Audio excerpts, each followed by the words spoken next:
The sons of Leah's maidservant Zilpah, Gad and Asher. These were the sons of Jacob who were born to him in Paddan Aram. So what verse do you want to start at? 29. Someone else could be correct. Yeah. Jacob came home to his father Isaac in Mamre, near Kiriath Arba, that is Hebron, where Abraham and Isaac stayed. Isaac lived 180 years. Then he breathed his last and died, and was gathered to his people, old and full of years. And his sons Esau and Jacob buried him.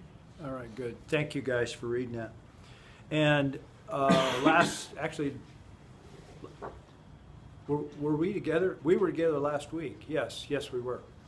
And I'll be here now. We'll be able to kind of revamp some consistency here. I should be around for a while. But what we're looking at here is what we're kind of grappling with is this really primary verse, verse 22, where it introduces this act via Reuben going in and sleeping with his father's concubine. And then what's just so interesting about this is there's nothing that follows. And the question is why? Because naturally we want some sort of conclusion here. We want to know what happened. So what happened? And we feel like we're left hanging, and that's what we talked about last week. And so by way of review, this was my explanation of why we naturally feel left hanging. We think it's a bit odd. And there's all kinds of ideas out there regarding why there's no text that follows verse 22 in describing this. But my explanation is that I think it was intended by the author. That's my take on it. And because we as human beings have this prefixed way of thinking, this construct that we're working on, that we feel left hanging. And I think the author is using a technique to kind of raise some questions here or create a tension within the text.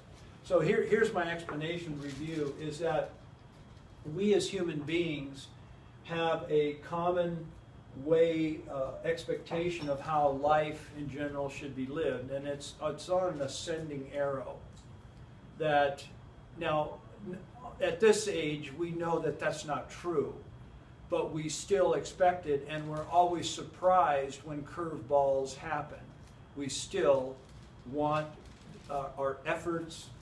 We're out to build a life. Efforts should produce a structure and something of value, and we call it success, and that's the way life should be, and our life should move towards a higher degree of predictability and order. I mean that's why when disaster happens we just go tilt, and I think this is common to how we think as human beings. Well, and we are all aware of this, that there are external forces that enter into life, all of our lives, and these forces create what we could call loss. Now, loss dates back to when we first recognized that when we were probably 18 months old, that myself and my mother, my birth mother, are not the same. That there's a separation that has to occur where we realize I'm a separate being, and that, in a sense, is loss. And we've been experiencing loss ever since. Think about the playground in the early kid.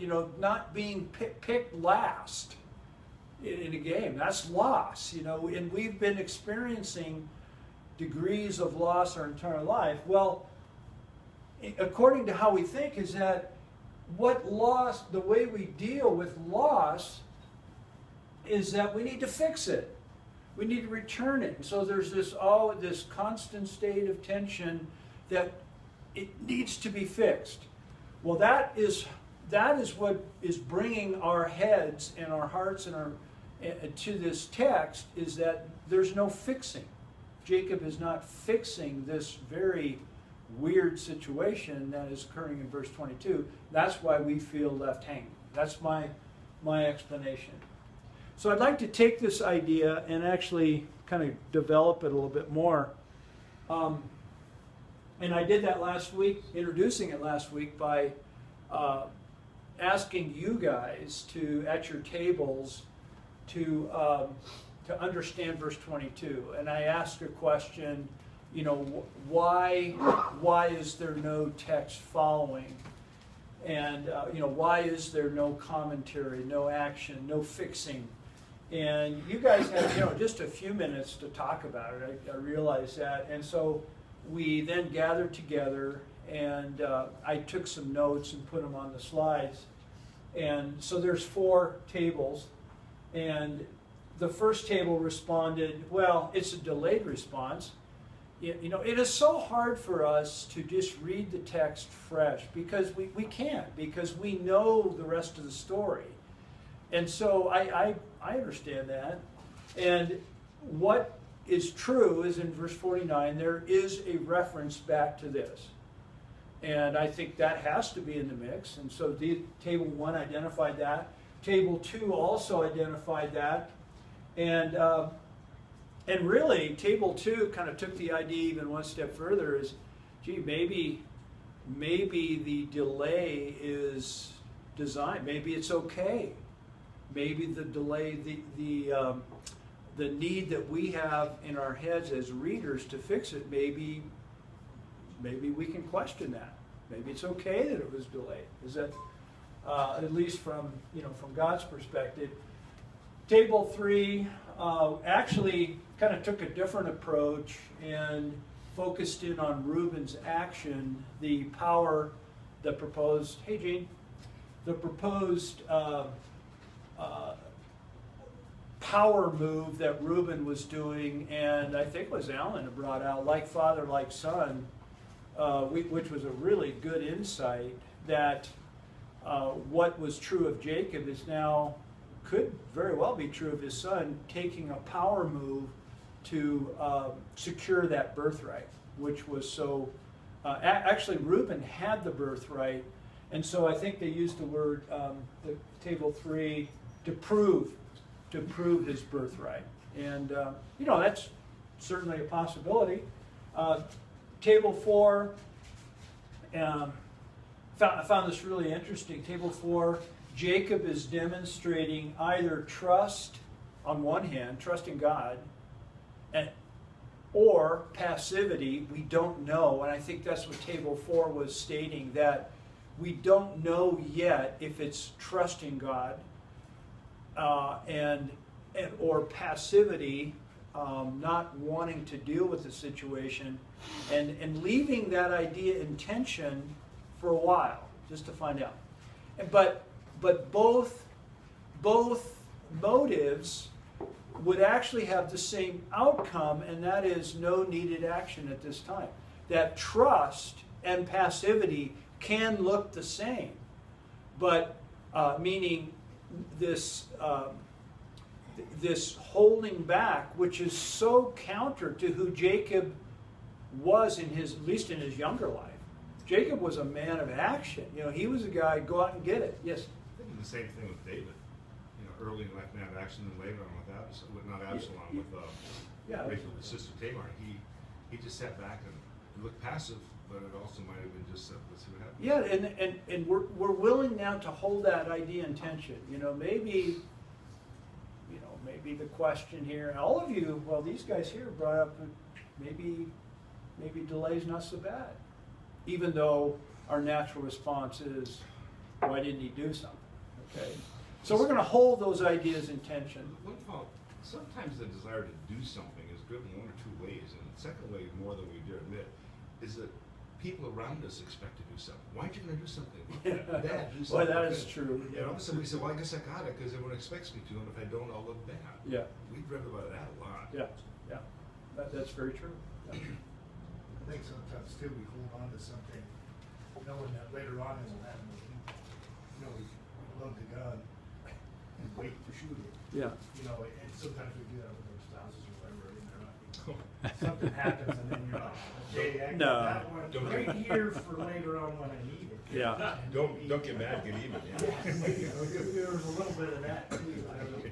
Well, I think you're exactly right, and we actually, my mind goes to Jacob earlier on, not too much earlier on, when Laban shows up and looking for the idols, and Jacob is, go ahead, just do what you need to do, but then he was loading his gun, and when the idols were not found, he let him have it, and that's human nature. I think, Dave, did you have a comment? Yeah, there's at least one other possible option for lack of action, and I don't know that I'm there, but I read it in a couple of the commentaries too, and that is the possibility that Jacob was so grieved and disturbed and devastated by Reuben's action that emotionally he didn't know how to deal with it. Yeah. And he also just lost his wife. We don't know the time frame there, but there's a lot.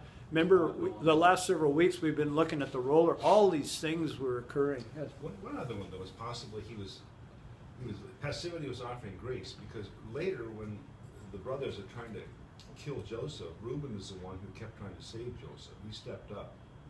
Interesting, yeah. Reuben is the one that wanted to get Joseph out of the pit and not let him get killed. I was not aware of that. Yes, that good insight. Yeah. Well, Huh. I read it ahead. Yeah. Well, I've read ahead too, but I've forgotten it. Okay, well, good comments here. And so, what this does is I know you can't read this, but I want to give you a little insight of where we're going to go the next few weeks here. We've had a wonderful occasion together to look in, I would call it, tremendous detail. And that could be an understatement, but you guys are so gracious. But now I'd say we can reap the harvest, and look at all of this now as a large picture, and try to gain some understanding from this man's life. Here, what we've looked at and our opportunity to learn what life has taught Jacob. I think this is what we ought to do, rather than just stopping it. Let's look at this in a whole. And I want to fill you in with how I'm doing this and how I'm structuring this for the next few weeks here. I realize I can't read this. But what I've done is gone through the text from our beginning, and I've identified 31 instances of, I call them descriptions of here's the references. There's 31 descriptors of what's happening in that reference, just as flag it. But then over here's the important part. What are Jacob's responses to these occasions, these descriptors? And I think what I want to do is look at this and try to pull out some meaning, because in anyone's life, what we're looking for is some sort of pattern or progression. Excuse me, guys. We're wanting to see movement. We're wanting to see meaning. I think probably a good word would be growth. All of us in this room want to view ourselves as growing as people, and that is absolutely true. We are different people than we were 10 years ago, and maybe 5 years ago, maybe yesterday. And there is an innate need within us as human beings to derive meaning out of a life. And as we derive meaning out of a life, we can learn from that. And we have a great opportunity here to look at this over the next couple of weeks or so. And it won't be a couple, but and you know what we can learn about our own lives from Jacob's life. So that's how we're gonna do it. Now to move one step further, I want to go back to this same line. And up here I've got, let's begin our learning. And again, what we're learning is we're going to try to derive truth from this, from all these occasions, this man's life, and through Jacob. And so let's begin by creating a baseline. And you may agree with this baseline, you may not, but I'm filling you in with where I'm beginning, and then we'll try to understand Jacob's life and thus bring meaning to our life by this process. So, the common and natural way we all perceive growth. This is exactly the same slide that we saw earlier, is that I believe that we have an innate part of our being is that we naturally look at life as an ascension, as it should build to higher degrees of order and predictability. I think this is so common and very much part of our being. This is what we're trying to do in life. And this is what we desire for our children, and this is what we view as successful, is that when a life is ascending and building to higher degrees of predictability and order, that is what we perceive as successful life, and in this case, successful growth. We want to mature. And I'm not, you're going to see that I'm not arguing this. You know, I'm not rejecting this. But that's the baseline. But what I'd like to do is propose a different model for growth, although it's not in rejection to the arrow. It's actually including the arrow. It's actually what I would call a bigger way, a larger, what I'd call a more informed perspective of how to view growth in one's life and in all of our lives. And what we're going to do over the next weeks is look at those texts, and we're going to plot those texts into this model and see if we can gain some understanding. I haven't done all the work yet, but I'm really excited to do it. I think it should really be fun. I've kind of looked at broad strokes, but I think it will be fun. Now, just quickly, I'm going to go into detail. What I realize there's a lot going on here, and you're saying, well, gee, what is this thing of circles? Well, instead of a line of ascension, I'm proposing a set of circles. And this is based on, actually I came up with this idea, but it's not my idea. I've taken a lot of stuff I've read and kind of put it together and come up with this. I'm of the belief that there are 7 stages represented by the 7 circles, 7 what I would call stages of growth as we grow. We start as an infant and we grow into maturity, and it has to do with physical growth and age, but not necessarily. And I'm not going to go through all 7 today, but just the idea. You notice that the circle is light on this side and dark on this side, and that there's a reason that I'll explain here in a little bit. And that what pulls us through this, notice it pulls us through the darkness.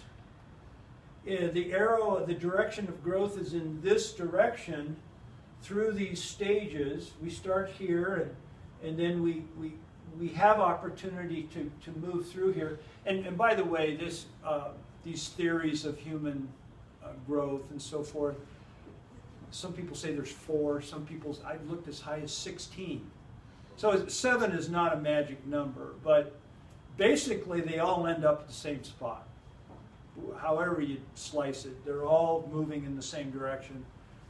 And we'll discuss what stage 7 looks like, in the next few weeks. But the direction of growth is in this direction, and it's moving towards what's pulling us as human beings in that direction is what I call the greater.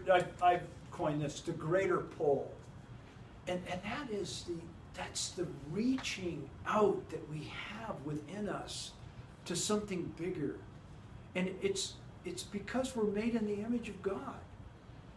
There is a desire within us naturally, a natural desire to want to. It's called transcendence. Is looking beyond and reaching out beyond what we are, and that is what's pulling us in this. And I think it's because we're in the image of God. Now, there's a lot of things in life that hinder that, but we'll talk about those in the days to come. So there's the basic model, that it's not a line, although I would say the line within each of these circles, there is a line. And you could look at, when you're in stage 1, there is an ascension through stage 1, which ascension is very much a part of our life, but there's something that has to happen in order for us to transition into the second stage and third stage. So, there's 4 facts. You like trains. You're on the tracks. There's 4 facts that I want to introduce as far as large.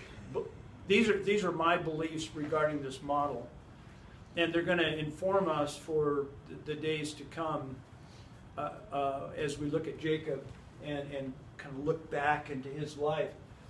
But this model, I think, is a universal model, and there's 4 facts. Number one is we as people, we are able to understand only one stage beyond where we are at any given time. So if let's say we're in stage 2, we look at stage 4 people as crazy. We just cannot understand it. Now, this has a huge impact on the need for the older, the more seasoned, to instruct and bring the younger along. But we look at people, if you look back in your life and look at how the person you were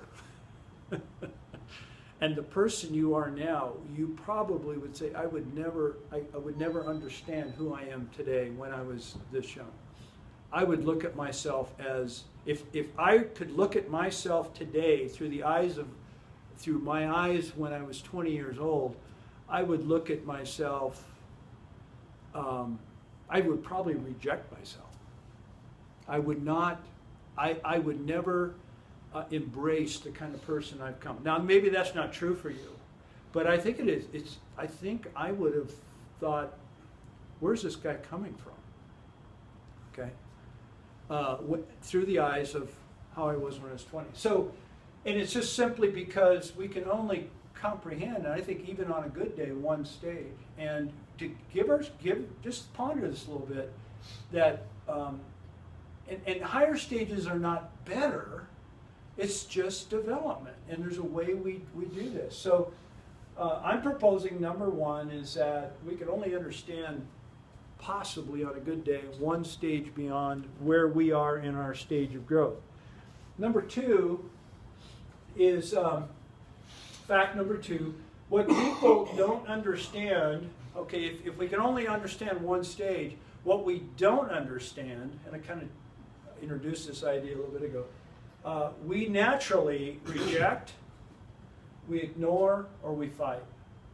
Guys, you gotta buy into this one, because we meet someone different than ourselves, we we automatically, naturally go to judgment. And because we've got this desire, this need to categorize everything, and we're trying to build a framework where we put people. Now, hopefully, as we mature, we do that less. But we will, as we're meeting someone new, and they're obviously different than ourselves, we're trying to deal with this weirdness and what we perceive as weird. Jack, you know what I'm talking about. I'm thinking of Donald Trump. Okay, well, I'll tell you what, we're not going to go there this morning. Oh boy, that was something else the other night, wasn't it?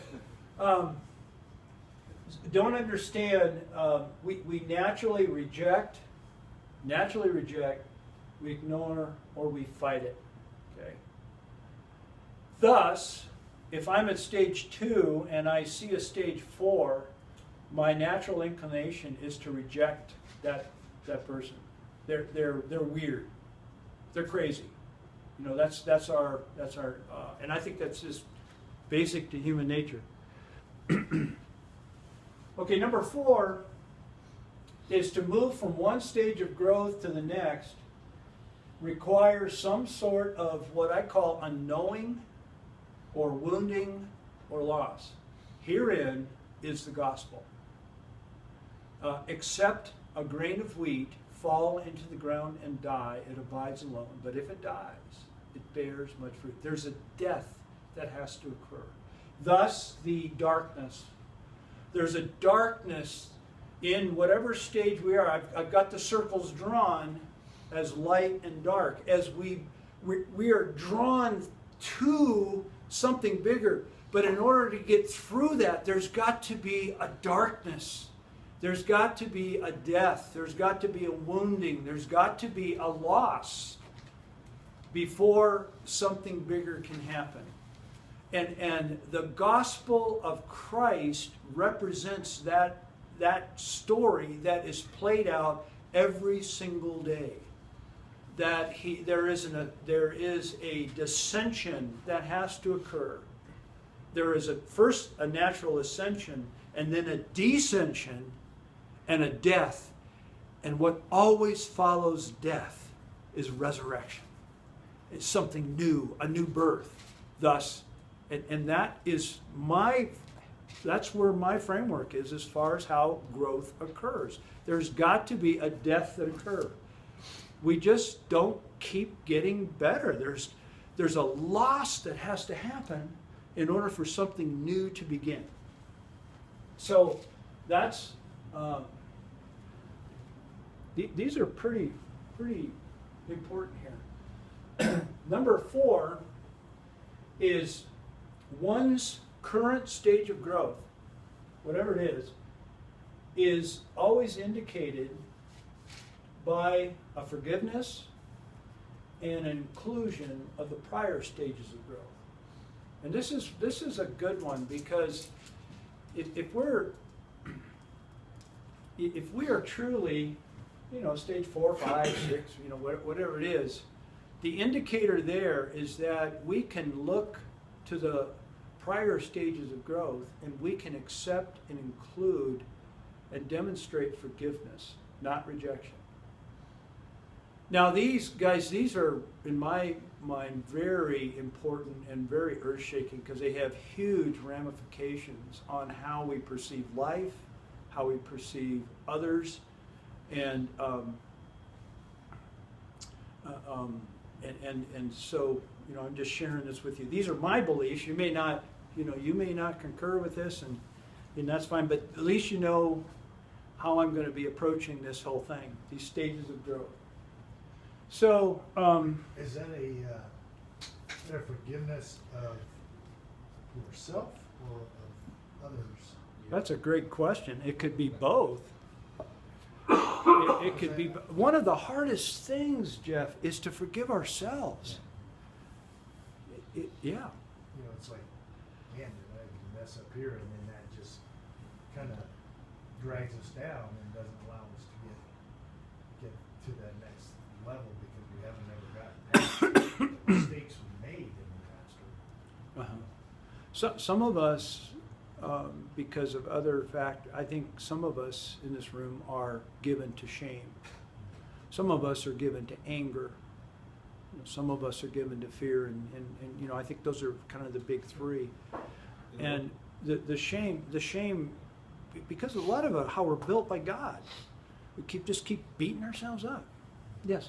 You know, one of the things I'm becoming aware of, my journey, is that I think this is one of the things also that got Jesus killed, but in terms of my understanding of Jesus, is that he loves me, A, and B, my enemies are not his enemies. That's the part I have a hard time embracing. My enemies are not his enemies. That's what God, I think, got him killed. I mean, the Romans were supposed to be his enemies. Yeah, they weren't. Yeah, let's say Jesus made it to stage 7. I mean, I'm kind of being facetious here. And so I want my enemies to I want him to line up with me against all those other enemies, especially political seasons and religious seasons, whatever you want. I want him to go after the people I dislike. And he's not done it. And of course, the Psalms echo that. It's the human experience. We want that. But he demonstrates everything that is counter to that. Right. And the one who gave himself up. And part of me wants to reject that Jesus. And a great example of this model is, let's say Jesus was stage 7. Well, when you have stage 2 people making decisions for a stage 7 people, and he is so weird, so out of there. He is so crazy. He's crazy. He's crazy. Let's crucify him. That's what I'm talking about. He doesn't agree with us. Yeah. He doesn't agree with us, so let's crucify him. That's a stage. Yeah. That's a stage. And really, we can be mature people, but be at that level of growth. That if I'm okay with you as long as you agree with me. And if we don't agree, I'll crucify you in a nice Christian way, of course. you know.